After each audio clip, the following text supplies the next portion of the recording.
అస్మద్గురుభ్యో నమః.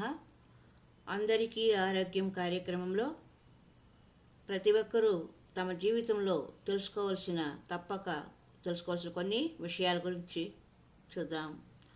రోజు చిన్న అల్లం మొక్కను పచ్చిగా నమిలి తింటే ఎటువంటి ఇన్ఫెక్షన్లు రావు.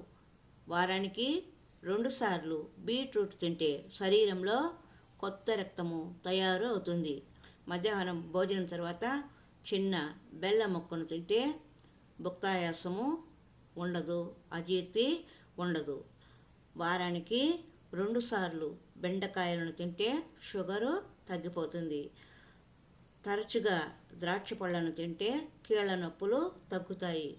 అలాగే కూరలో కారం బదులు పచ్చిమిర్చిని వాడితే శరీరంలో ఉండే కొవ్వు కరుగుతుంది. రోజు నిద్రించే ముందు పాదాలను నువ్వుల నూనె లేదా మన కొన్ని ప్రాంతాలలో మంచి నూనె అంటూ ఉంటారు, వాటిని రాస్తూ ఉంటే పాదాలకు ఉండే పగుళ్ళు తగ్గుతాయి. దొరికినంత కాలము రోజు ఒక జామ పండును తింటూ ఉంటే గుండె జబ్బుల సమస్య అనేది ఉండదు.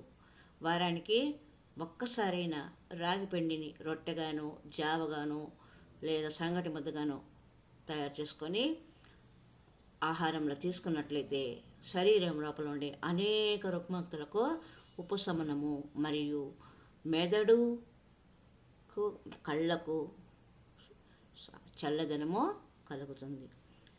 ఇది ఆరోగ్య చిట్కాలు. హరి ఓం తత్సత్.